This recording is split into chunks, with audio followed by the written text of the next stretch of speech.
बिस्मिल्लाहिर्रहमानिर्रहीम। गर्ल्स, आज हमने पढ़ना है सदर ममलिकत। 1973 के आइन में सदर ममलिकत के क्या इख्तियारात हैं वो हम सारे अभी डिटेल में पढ़ेंगे। 18वीं तरमीम के बाद 1973 के आइन को दोबारा पार्लिमानी तकाज़ों के मुताबिक बहाल कर दिया गया। सदर के तमाम इख्तियारात वापस ले लिए गए। इसे वज़ीर आज़म के मशवरे का पाबंद बनाया गया। अब वो बराए नाम इख्तियारात का मालिक है जी।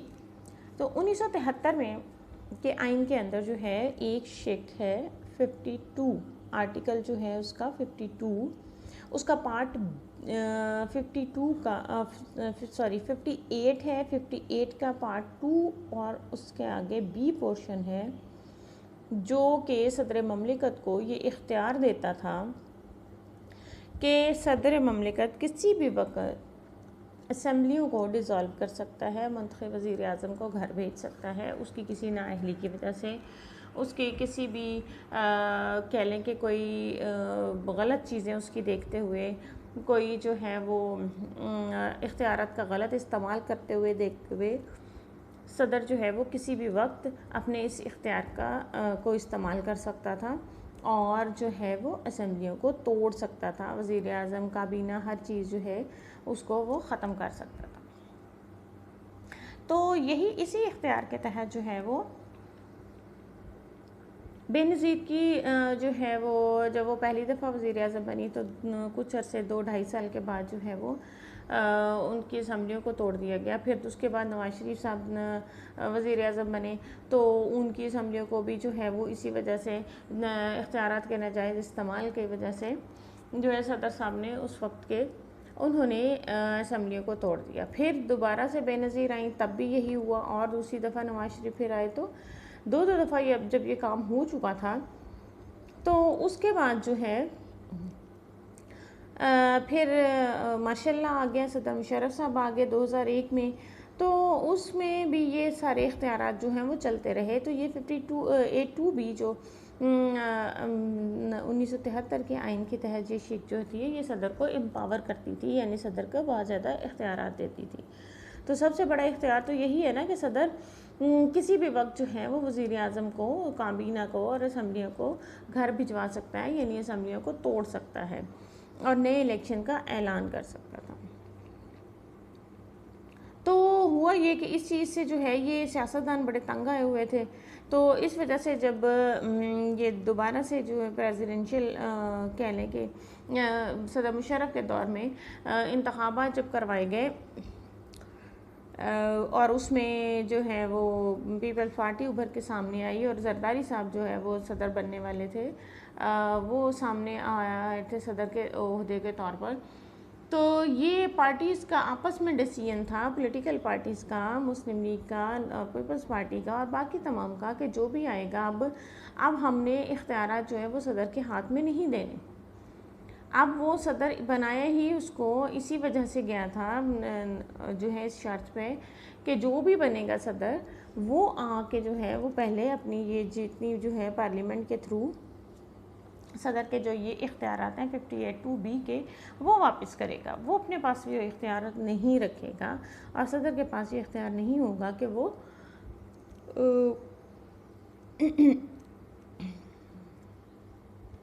जो है वो के असम्बली को तोड़ सके। तो फिर ये अमेंडमेंट के लिए जो है वो पार्लियामेंट के अंदर बिल पेश किया जाता है। वो हमने देख लिया, पीछे आपने पढ़ ली थी डिटेल के अमेंडमेंट कैसे की जाती है, तब्दीली कैसे आइन के अंदर जो है वो कोई भी कानून अगर पास कराना है तो वो कैसे किया जाता है। तो अभी हम उसकी डिटेल में नहीं जा रहे, अभी सिर्फ मैं आपको ये बता रही हूँ कि ये 18वीं तरमीम 18th अमेंडमेंट के तहत जो है 58(2)B ये आर्टिकल था जिसको रिमूव किया गया और ये 8 अप्रैल 2010 को किया गया। उसके तहत सदर के जो है वो पास अब जो है वो कोई इतने ख़ास इख्तियारात नहीं हैं। अब आप देखते होंगे अगर आप में से कोई ख़बरें सुनता हो, कोई थोड़ा बहुत इन टच हो इन चीज़ों के साथ, तो वज़ीर आज़म एम्पावर होता है ज़्यादा, सदर के पास इतनी ज़्यादा इख्तियारात नहीं हैं।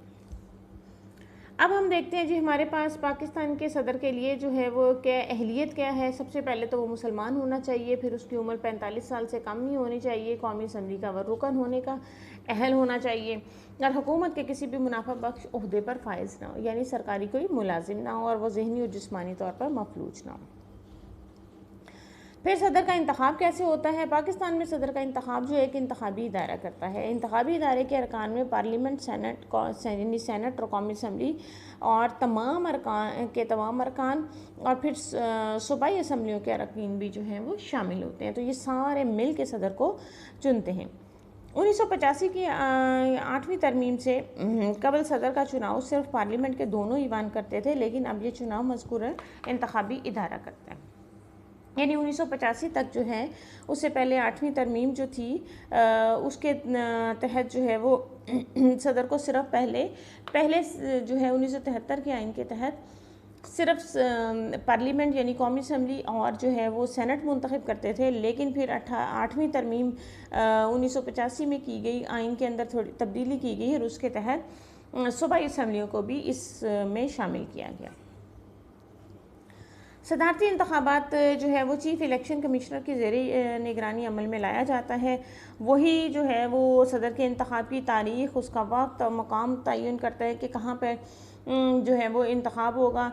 फिर प्रिजाइडिंग ऑफिसर्स के फ़राइज़ सर अंजाम वो ख़ुद देता है और फिर मुकर्रर वक्त पर सदर का इंतखाब होता है और उम्मीदवारान अपने कागजात नामज़दगी जमा करवाते हैं और उनकी छानबीन के बाद उम्मीदवारों को ऐलान किया जाता है। यानी जो कागजात जमा करवाते हैं उसको देखते हैं कि आया ये सदर बनने का अहल है या नहीं है। उसके बाद फिर वो इलेक्शंस होते हैं और फिर गिनती का मरहला और वो सारी ये खुफिया जो राय दही होती है, खुफिया तरीका इसके लिए अपनाया जाता है कि पार्लियामेंट के अंदर ही जो है वो बूथ बनाए जाते हैं और वहीं पे पार्लियामेंटेरियंस जाके अपना वोट कास्ट करते हैं और उनको किसी को ना बताने की और ना दिखाने की इजाज़त होती है। अगरचे अंदर खाते सबको पता होता है कि किसको किसने वोट किसको देना है। तो बहरहाल अब जो है वो सूबाई असम्बलियों का जो है, एक तो सेनेट और कौमी असम्बली जो है वो अपना वोट डाल देते हैं, लेकिन सूबाई असम्बलियों के लिए तरीका जो है वो थोड़ा मुख्तलिफ है क्योंकि चारों सूबाई असम्बलियों के अरकान की तादाद बराबर नहीं है। तो इस वजह से वोटों की तादाद जो कोई उम्मीदवार एक सूबाई असम्बली से हासिल करता है उसको सबसे छोटे सूबे बलूचिस्तान की कुल नशिस्तों से ज़रब दी जाती है, तो जवाब हासिल होता है। इससे मुतल्लिका सूबों की कुल नशिस्तों से ज़रब दी जाती है। मसलन अगर कोई पंजाब असम्बली से कुल वोटों की 371 में से 231 वोट हासिल करता है तो 231 को सबसे छोटे असम्बली यानी बलूचिस्तान की असम्बली के कुल 65 वोटों से तादाद से ज़रब दी जाएगी। तो जवाब क्या आएगा? 15,015। अब इसको पंजाब के कुल वोटों पर तकसीम कर दिया जाएगा तो जवाब क्या आएगा? 40। इस तरह पंजाब असम्बली के उम्मीदवार के वोटों की तादाद 40 मानी जाएगी। ठीक है, यानी पंजाब असम्बली के हासिल करदा वोट ज़रब बलूचिस्तान असम्बली के कुल अरकान की तादाद बटा क्या होगा? पंजाब असम्बली के कुल अरकान की तादाद। जी, यानी ये आगे उन्होंने आपको एग्जाम्पल पूरी दी हुई है। 231 ज़रब 65 और उसको डिवाइड किससे किया है? 371 से, 371 से। तो इस तरीके से जो है वो सूबों के वोटिंग निकाली जाती है, यानी उसका वेटेज निकाला जाता है। पूरे वोट वैसे नहीं काउंट किए जाते क्योंकि हर सूबे का इख्तियार जो है उसका हक तो उतना ही है ना जितना पंजाब का है या जितना सिंध का है, इसी तरह छोटे सूबों का। तो इसलिए उनको वेटेज वही देने के लिए जो है वो ये तरीका अपनाया जाता है ताकि किसी सूबे को जो है वो एहसास कमतरी ना हो। फिर जी सदर का मुआवजा भी किया जा सकता है। सदर का मुआवजा कैसे किया जा सकता है? आइन के लिए ये कल भी हमने पढ़ लिया था। अगर वो कोई संगीन जुर्म करता है या कोई जो अपने ओहदे का नाजायज़ फ़ायदा उठाता है या जहनी या जिस्मानी लिहाज से वो मफलूज हो जाता है, बीमार हो जाता है, कोई भी ऐसी चीज़ हो जाती है तो जो है वो पार्लियामेंट जो है वो अदालत के तौर पे काम करती है और सदर को उसका जवाब देना पड़ता है। उस पर इल्ज़ामात जो है उसकी मुकम्मल तौर पर तहकीक होती है और अगर वो साबित हो जाए तो फिर उनको अपने ओहदे से हटा दिया जाता है। सदर के ओहदे की मियाद क्या है जी? आइन के आर्टिकल 44 के मुताबिक सदर के ओहदे की मियाद 5 साल मुकर्रर है, लेकिन वो मुसलसल 2 मियादों से ज़्यादा अपने ओहदे पर फाइज नहीं रह सकता। अब वो 2 दफ़ा नहीं रह सकता। इसी तरह वज़ीर आज़म के लिए भी ये इख्तियार है था कि वो वज़ीर आज़म भी जो है 2 दफ़ा से ज़्यादा नहीं बन सकता, लेकिन स्पेशली जब ये ज़रदारी सदर बना और पीपल्स पार्टी और मुस्लिम लीग के आपस में गठजोड़ की वजह से वो सिर्फ इस शर्त पे मुस्लिम लीग ने पीपल्स पार्टी को पहले आने दिया कि वो आके ये जो आइन का आर्टिकल 44 है और सदर के लिए और फिर वज़ीर आज़म के लिए भी जो है कि वो भी 2 दफ़ा से ज़्यादा जो है वज़ीर आज़म नहीं बन सकता था।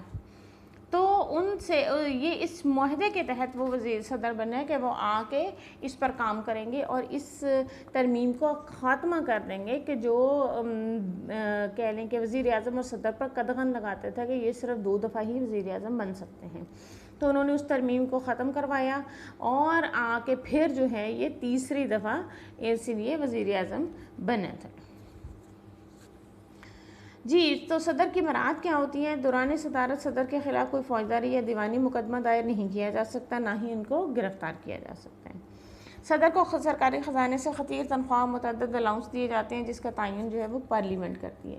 यानी सदर की तनख्वाह का जो तयन है वो बताएगी, पार्लियामेंट बताएगी कि सदर साहब कितने पैसे ले सकते हैं। फिर जो है दौरान सदारत सदर को आमदरफ्त की सहूलियत, एक अजीम सेक्रेटेरिएट, आली शान ईवान सदर और ज़बरदस्त ज़ाहरी शान शौकत जो है वो मुयसर की जाती है। तो ये आपको पता ही है कि कितना लग्जूरियस इनकी लाइफस्टाइल इनको दिया जाता है। फिर कायम मकाम सदर किसी भी हालत में सदर की अदम मौजूदगी में सेनेट का चेयरमैन, जो सेनेट का चेयरमैन होता है वो सदर अगर कहीं किसी बैरून मुल्क दौरे पे गया है, कहीं बीमार है या कोई भी ऐसे है, तो वो कायम मकाम सदर के तौर पर काम करते हैं। फिर सदर के अख्तियारात क्या हैं? जी, सदर मुल्क के इत्तेहाद का मज़हर होता है, पूरी कौम इसे अपना नुमाइंदा तस्वर करती है और 18वीं तरमीम के बाद सदर अपने इख्तियारात वज़ीर आज़म के मशवरे के मुताबिक इस्तेमाल करेगा। तो 18वीं तरमीम ने सदर के हाथ बांध दिए हुए हैं, अब सदर जो है अपनी मर्ज़ी से कोई भी काम नहीं कर सकता। फिर इंतज़ामी इख्तियारात हैं। सदर अब सिर्फ इंतज़ामिया का सरबराह है, ज़ैल में इसके इंतज़ामी इख्तियारात का अहाता किया गया है। इंतज़ामिया यानी कानून का नफाज सदर पाकिस्तान वज़ीर आज़म और वफाकी वज़रा की मदद से पार्लियामेंट के बनाए हुए कवानीन को नाफिज करता है। यानी कवानीन तो पार्लियामेंट नहीं बनाने हैं ना, तो उसका नफाज जो है वो हुकूमत ने करना होता है। फिर काबीना पर कंट्रोल सदर वज़ीर आज़म के मशवरे से वफाकी वज़रा की तकर्री अमल में लाता है। यानी साइन सदर के ही होने हैं, लेकिन वज़ीर आज़म के मशवरे से होने हैं, उसके मशवरे के बगैर कोई काम नहीं हो सकता।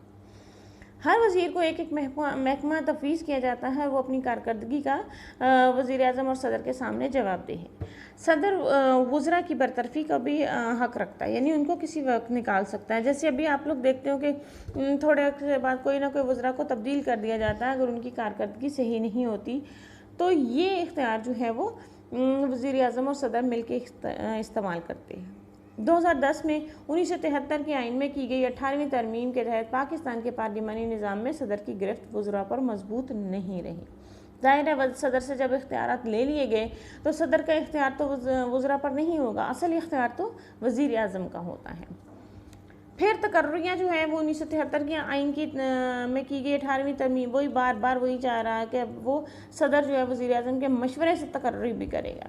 वो गवर्नर के, अदलिया के चीफ जस्टिस, जजेस, पुलिस, फौज, जिसको भी लगाना है वज़ीर आज़म के मशवरे से लगाएगा। फिर अमूर ख़ारजा पर कंट्रोल सदर पाकिस्तान बैनुल अक़वामी सतह पर मुल्क की नुमाइंदगी करता है, सफ़ीरों के तकर्रियाँ करता है, यानी उनको अपॉइंट करता है। दूसरे ममालिक से आए हुए सफ़ीरों के कागजात नामजदगी वसूल करता है। वो दूसरी रियासतों के साथ मुख्तलिफ मुआहदात करने का इख्तियार रखता है, किसी नई रियासत को तस्लीम कर सकता है। यानी कोई नई रियासत जो है मार्ज़ वजूद में आती है, किसी से आज़ादी देती है, अलग से अपना जो है वो डिक्लेयर कर देती है कि वो अब से अपने अलग मुल्क हैं, तो उसको एक्सेप्ट करना जो है उसको मानना सदर का इख्तियार है। फिर खारिजा पॉलिसी जो है तश्कील देने और इसे नाफिज़ुल अमल करवाने का इख्तियार भी सदर को हासिल है। दीगर ममालिक में एलची और मखसूस नुमाइंदे भेजने का मजाज है, यानी अपने कोई नुमाइंदे दूसरे ममालिक में भिजवा सकते हैं, उनके साथ बातचीत कर सकते हैं, तो असल इख्तियारात फिर भी सदर के पास नहीं है। फिर दिफाई अमूर पर कंट्रोल सदर को दिफाई अमूर, दिफाई यानी फ़ौज के, फिर भी वो 18वीं तरमीम बीच में हर जगह पे आ गई है, क्योंकि 18वीं तरमीम ने आके सदर के हाथ बांध दिए हैं।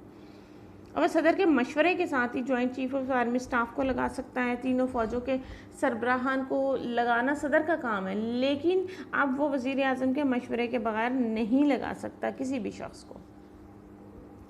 फिर कानून साजी के इख्तियारात जो है वो हमें पता है कि जो भी बिल जो है वो पार्लियामेंट ने, सेनेट ने, कौमी असम्बली ने पास करने हैं तो वो सदर के पास मंजूरी के लिए जा सकते हैं। और सदर के पास जो है 30 दिन का टाइम होता है, आखिरी मंजूरी सदर ने ही देनी होती है। अगर वो चाहे ना साइन करे, लेकिन ऐसा होता नहीं है।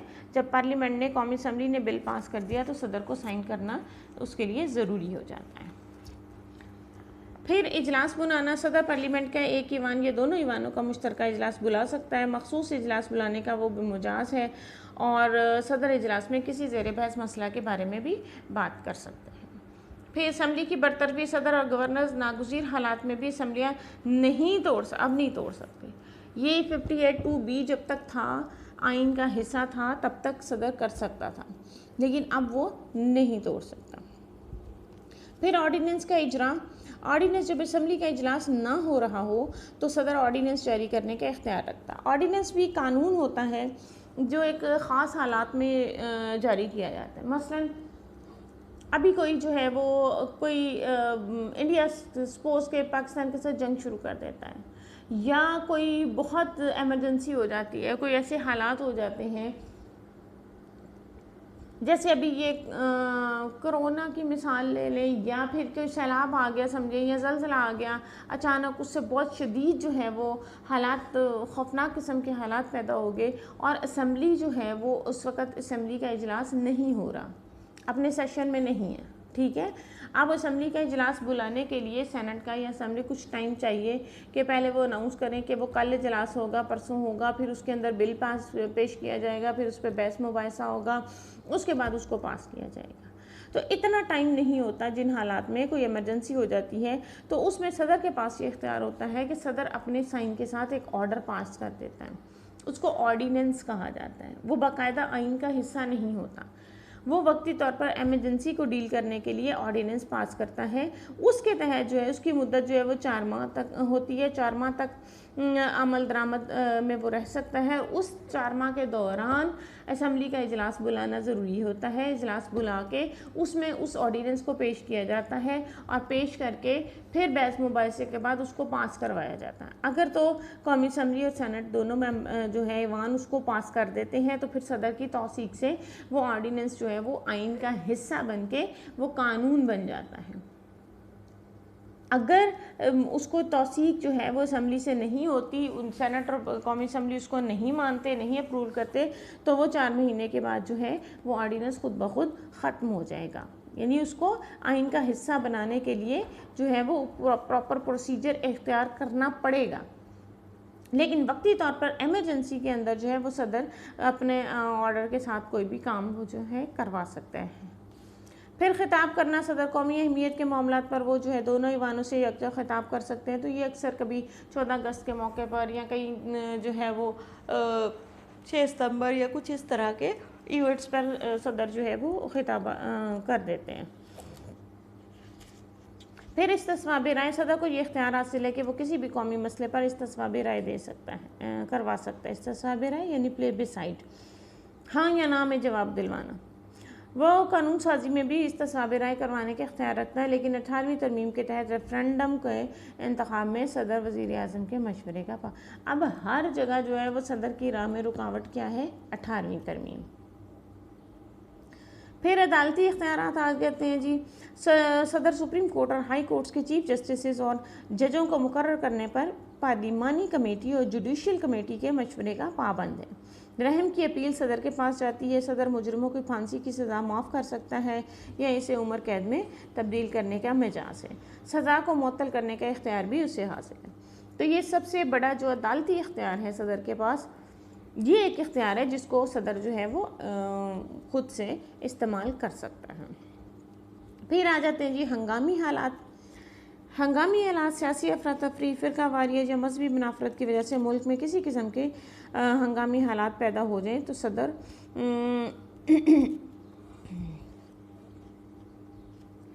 तो सदर जो है ऐसी सूरत हाल के अंदर जो है मुल्क की सालमियत और इस्तेहकाम को जो लाहक ख़तरा होगा उस वक़्त उसको देखते हुए वो मुल्क में हंगामी हालात का ऐलान कर सकता है। तो इसमें जो है बहरहाल फिर भी जो है वो 18वीं तरमीम आ जाती है कि तहत सदर सिर्फ रस्मी और नुमाइशी इख्तियारात का मालिक है और इसके हैसियत सिर्फ आइनी सरबराह की है। तमाम इख्तियारात का सरचश्मा जो है वज़ीर आज़म है। तो असल इख्तियारात जो है वो 58(2)B आइन के शिक को ख़त्म करने के बाद 18वीं तरमीम के तहत इस शिक को ख़त्म किया गया और इसको ख़त्म करने के बाद अब सदर के पास जो है वो सिर्फ नॉमिनल कह लें कि उसके पास इख्तियारात हैं, ज़ाहिरी तौर पर नज़र आता है, लेकिन हकीकत में उसके पास पावर्स नहीं है। वो तमाम पावर्स जो हैं वो वज़ीर आज़म के पास हैं।